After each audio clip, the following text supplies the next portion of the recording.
야외에서 영상을 찍는 것 참 많이 어렵습니다. 그래서 오늘은 실내에서 찍겠는데 여러분에게 보여드리고 싶은 장성 제1교회 아래 있는 황룡강변에 있어지는 꽃밭, 우리 아들 목사가 가서 직접 촬영해서 영상을 올려드린다고 하니까 기대가 좀 됩니다. 내 자신도 아직 그 꽃밭은 구경하지 못했습니다. 이번 주 이제 돌아오는 주일은 길벗 가을 음악회가 이 강변을 중심으로 펼쳐집니다. 주일 오후 4시부터 8시까지 긴 시간 여러분들 지인들 많이 함께 하면서 정담을 나누는 시간을 갖고자 합니다. 멀리 뉴질랜드에서 저희 어머님 그리고 동생들 매제 이렇게 3년 전에 내가 은퇴할 때에 너무 갑작스럽게 은퇴를 결정하고 했는데 평생 목회를 하고 목회하는 아들을 위해서 기도했던 어머니가 마지막 아들이 퇴임하는 자리를 보고 싶어 하셨는데 급작스럽게 그런 일이 펼쳐지므로 그걸 하시지 못했는데 만 3년이 지난 이 시점에서 음악회를 통해서 정겨운 사람들과 만난다고 하니까 먼 곳에서 달려오십니다. 26일 비행기를 타고 뉴질랜드에서 올라오시는데 아마 여러분들도 그때쯤 영상으로라도 함께 대할 수가 있겠습니다. 이제 어제가 상강입니다. 서리가 내린다는 24절기 가운데 18번째 절기가 되지요. 그래서 갑작스럽게 지금 날씨가 또 한냉화가 한반도에 지금 내려오기 때문에 추워진다고 합니다. 이쯤 되면 이 코로나를 떠나서 독감 백신 주사 맞아서 겨울을 준비하는 것이 좋을 것 같습니다.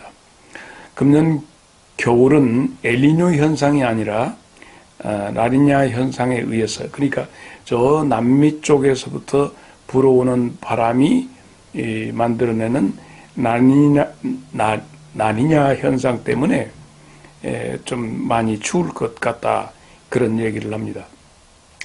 겨울이 되면 모든 동식물들이 움츠러들고 잠에 듭니다. 겨울잠에 들어가는데 동물 중에서는 곰을 들 수가 있겠습니다. 또 식물들은 다 겨울이 되면 잎사귀를 떨어뜨려서 자기 뿌리 부근에 다 깔아서 이불을 덮듯이 자신을 덮고 겨울잠을 자게 됩니다. 양서류에 해당되는 개구리들도 잠을 자고 파충류가 되는 뱀들도 잠을 잡니다. 겨울잠을. 우리 집에는 이 가을 찬바람이 겨울바람이 닥쳐올 쯤 되면 곤충들도 무당벌레들도 집 안으로 창틀로 좀 따뜻한 데를 자리 잡고 들어오는 것을 볼 수 있습니다. 감옥에서부터의 사색, 감옥살이를 20년 동안 통역당 사건으로 갇혔던 신영복 선생, 그분은 이 시대의 스승이죠. 그래서 노무현 대통령도 그리고 문재인 대통령도 소위 지식인들 사회에서는 이 어른의 행보를 보고 많이들 정말 도움을 받습니다. 소탈하면서도 꾸밈없이 자기의 그 알매 세계를 펼쳐줬던 신영복 선생이 감옥에서 20년 동안, 그는 서울대 경제학부 그리고 대학원을 41년생 밀양 출신이죠.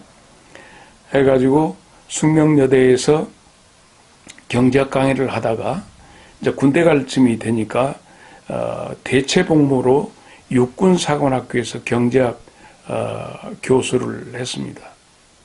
그러다가 민중의 삶을 위해서 통역당 사건에 어우러지게 되고 그래서 무기징역을 선고받게 되지요. 그리고 20년 2개월인가 아마 그분이 감옥에 있는 가운데 감옥에서 만나는 사람들, 지식인들 그리고 잡범들 여러 종류의 사람들을 만나면서 신영복 교수가 많은 거기에서 사색을 통해서 얻어지는 지식의 편린, 기억의 편린 이것들을 모아서 낸 책이 감옥으로부터 사색이라 하는 책이 있습니다. 그가 집필한 책 가운데서 감옥에서 겪는 4계절, 봄, 여름, 가을, 겨울 이 계절 중에서 가장 힘든 계절이 어느 때인가 우리에게 반문합니다. 길본 여러분들은 여러분 그 7번 방의 기적이라든가 이걸 통해서 감옥의 어떤 전경을 묘사하는 아주 리얼하게 잘 됐다고 그래요. 그런 4평 혹은 6평의 뭐 7, 8명 막 이렇게 같이 다 미결수, 기결수 해가지고 들어가 있는 방에서 4계절을 지내는데 어느 계절이 가장 힘들 것이라고 생각이 되십니까? 봄일까요? 여름일까요? 가을일까요? 겨울일까요? 여러분들 생각은 어떠십니까?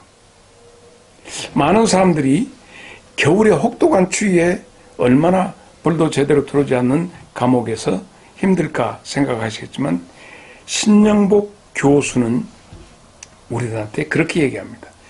여름이 가장 힘들답니다. 왜냐하면 각자의 체온이 있는데 그렇지 않도 밀집된 곳에 더운데 그 사람들이 저녁에 잘 때는 어쩔 수 없이 자기 자리가 좁아지고 다가오는 아주 각별하고 막힌 것 없이 터놓고 지내는 사이라 할지라도 그 사람이 그 땀 냄새 나면서 체온을 가지고 다가오는 것이 굉장히 싫어서 그 존재 자체가 싫은 것이 여름의 감옥이라고 그럽니다.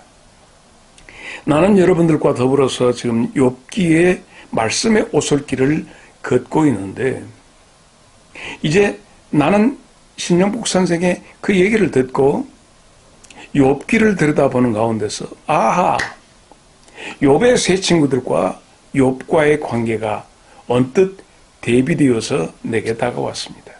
엘리바스, 빌닷, 소발 이런 친구들은 지금 욥이라고 하는 친구의 존재하는 것, 그가 존재하고 그가 내뿜는 여러 가지 말과 행동과 이게 여름철 감옥처럼 존재 자체가 지겨운 겁니다.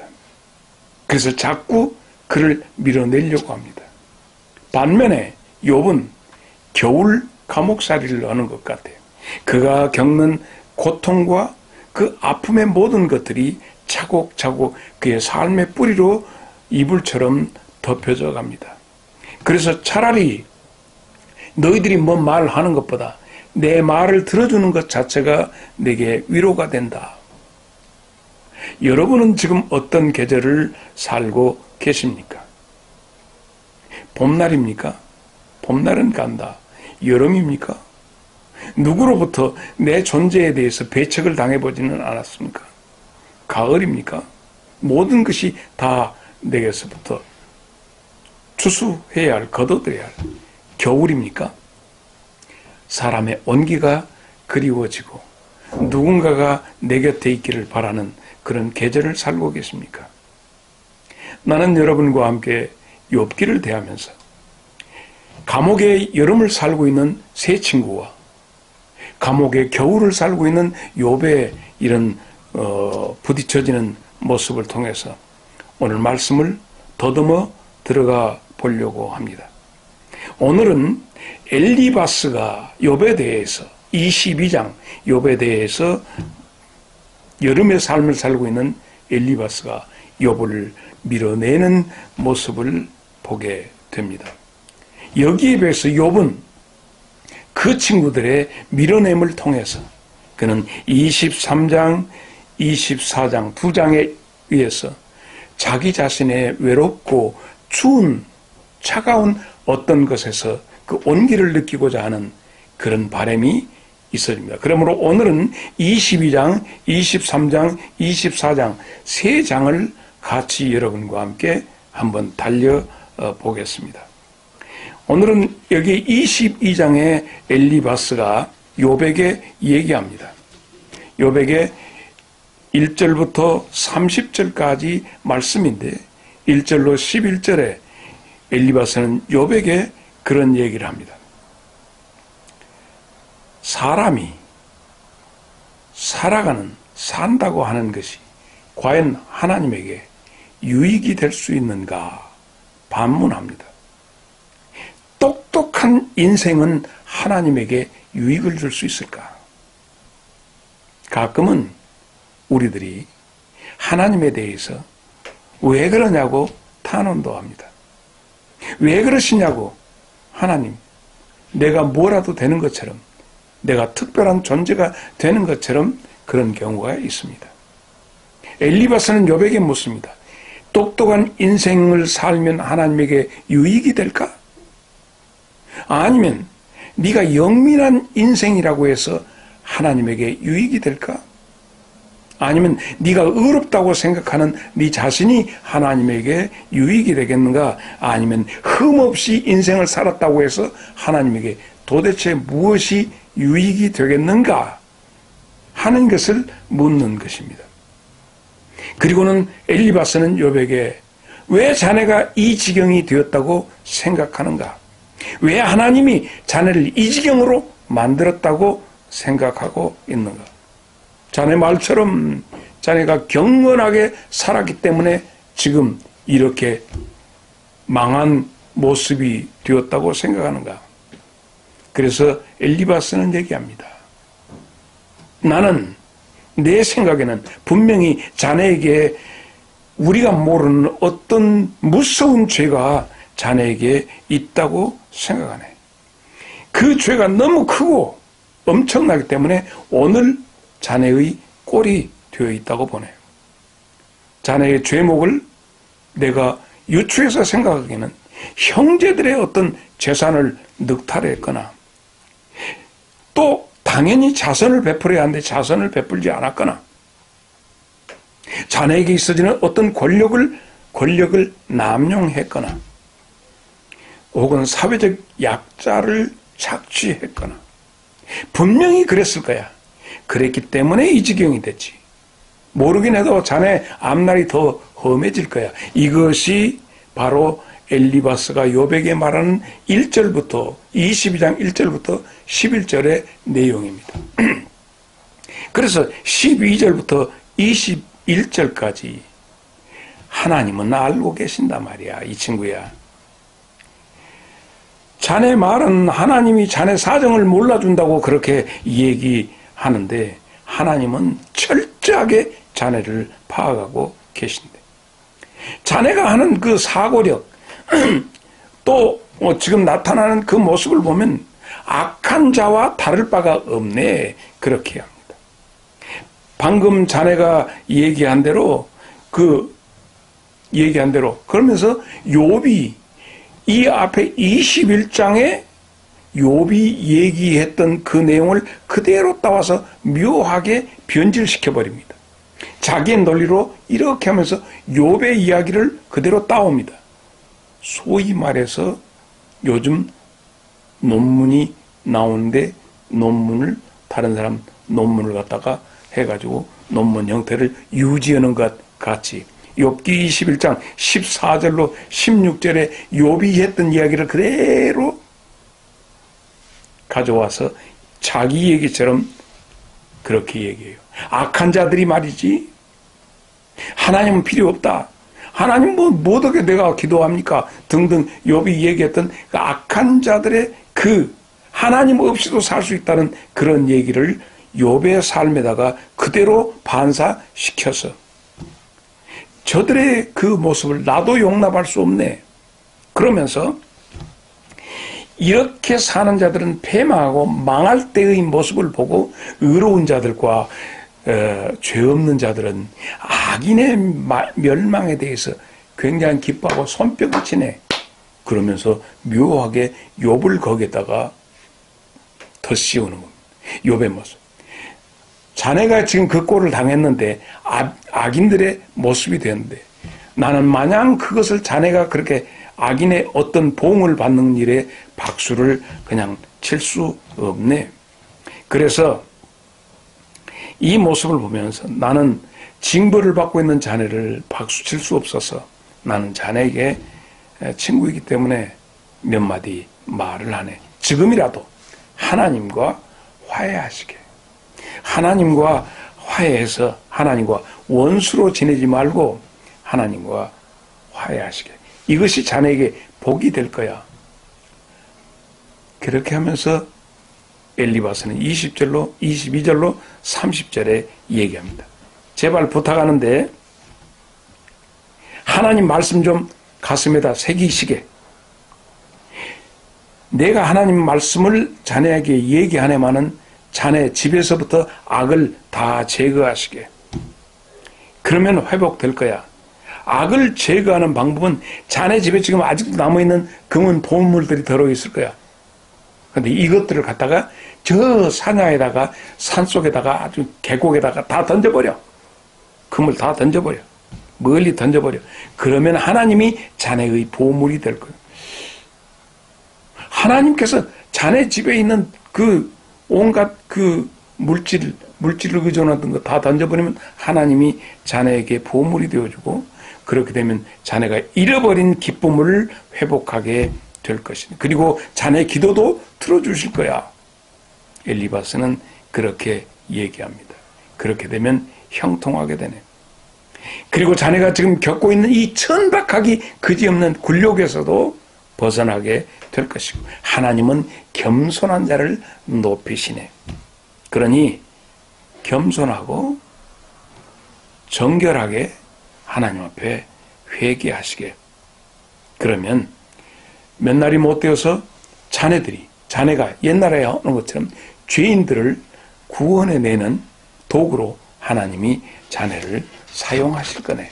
이렇게 얘기를 하면서 22장 말씀을 마칩니다. 여기에서 엘리바스가 지금 세 번째 욥에게 변론을 했는데 엘리바스의 욥을 향한 마음은 가까이 다가오는 것이 싫고 감옥의 여름처럼 옆에 존재하는 것 자체가 부끄럽고 뭐합니다. 그런데 엘리바스가 처음 욥에게 했던 변론이 4장인데 4장에서 엘리바스는 어떻게 얘기했고 두 번째가 15장인데 15장에서 엘리바스는 욥에게 어떻게 했는가. 그리고 오늘 22장 세 번째 엘리바스의 변론은 어떻게 됐는가 하는 것을 비교 한번 해보겠습니다. 내가 쭉 열거를 해보겠는데 4장에서는 엘리바스가 욥에게 말합니다. 짜증스러운 얘기 그만 좀 해.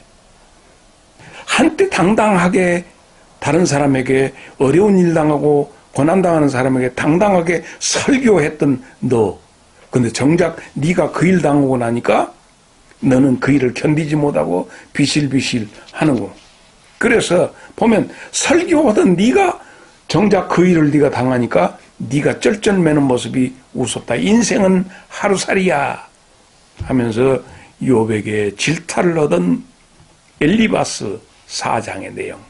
15장에 들어서 엘리바스가 욥에게 두 번째 얘기합니다. 현명하다고 하는 욥아, 너는 하나님을 예배하는 방법도 모른다.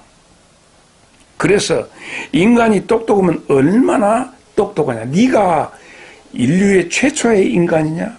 아니면 네가 하늘에서 벌어지는 회의에 참석이라도 했냐? 우리는 깜짝 놀랍니다. 이미 하늘의 회의에 대해서 우리는 엿보아서 알기 때문에 그렇습니다. 그러면서 욥을 질타하면서 나는 너희 아버지보다 나이가 더 많아 하는 게 15장 10절이지요.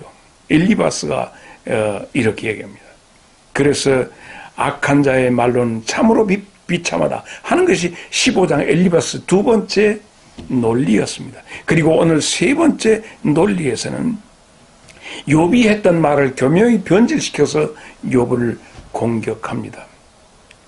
인간이라고 하는 것이 하나님을 유익하게 하는 존재일까? 하나님이 우리 인생이 아무리 똑똑하다 하나님에게 유익될 것이 뭐가 있겠느냐? 그러므로 너의 믿음이 잘못되었다. 그럼 너는 악한 자의 모습을 그대로 투영하고 있고 그 결과를 우리들에게 보여주고 있다. 그러므로 네가 가지고 있는 나머지 재산까지 다 탈탈 털어서 알거지가 되라. 그러면 하나님이 회복시켜 주신다. 빈자의 삶을 살아라 하는 것이 오늘 세 번째 엘리바스의 주궁이고, 조언이면 조언이고 위로랍시고 하는 것이 위로였습니다.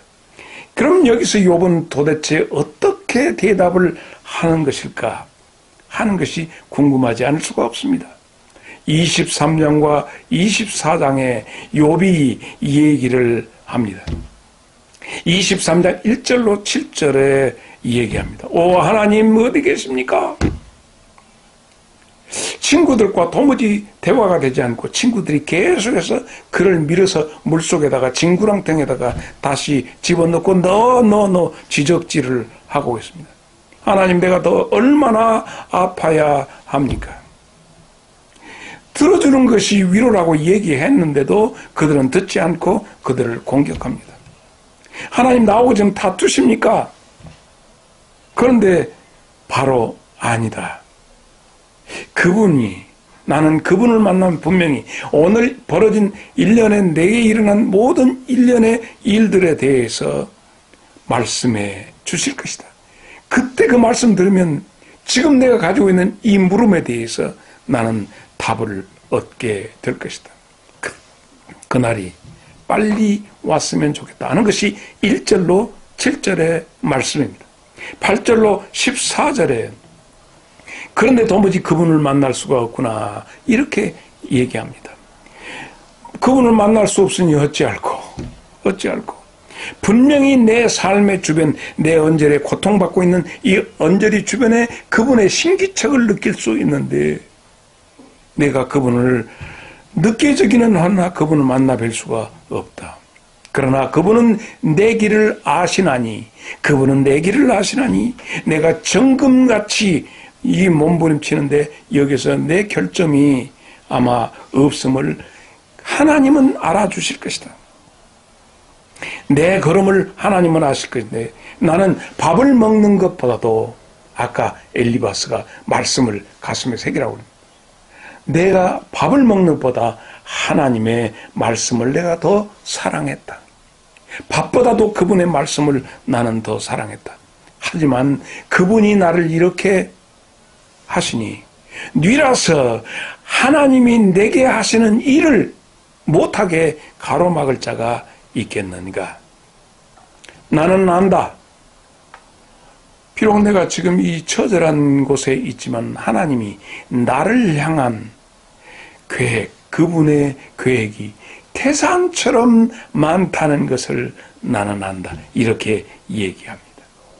그러면서 욥은 15절로 17절 친구들아 내게 일어나는 일상의 모든 일을 되돌아보면 소름 끼치고 모골이 송연해진다. 심장이 떨려서 겁이 난다. 그런데 이상하지 않냐? 이 정도면 내 목숨을 거둬가야 하는데 내 목숨을 끊어버리시지 않는 것이 이상하다. 여러분 여기서 우리는 17절의 이 욥의 이야기를 통해서 얼른 되살아나는 기억은 욥기 2장 6절의 말씀이 하나님이 사탄에게 말씀하십니다. 모든 것을 네가 하되 그의 목숨은 손대지 마라 하셨던 말씀이 생각이 납니다. 그러면서 바로 24장으로 넘어가는데 24장의 1절로 12절에 욥은 도대체 언제까지 이러시는지 하면서 악인들의 모습을 전부 살펴보면 악인들의 형통을 살펴보면서 우리들에게 얘기합니다. 악한 자의 횡포가 이렇게 만연되어 있는데 왜 하나님은 저들을 외면하실까? 하박국 선지자도 그랬고, 왜 악인들은 형통을 이렇게 하고 있는데 그러실까? 13절로 17절까지 빛을 거역하고 빛의 삶을 살지 않고 어둠의 그늘로 살아가면서 살인, 간음, 도적질, 그래서 이 세상의 어둠을 즐기는 자들의 삶의 모습을 욥이 얘기해 줍니다. 그러면서 18절로 21절, 그들의 결국이 어쩌할 것인가?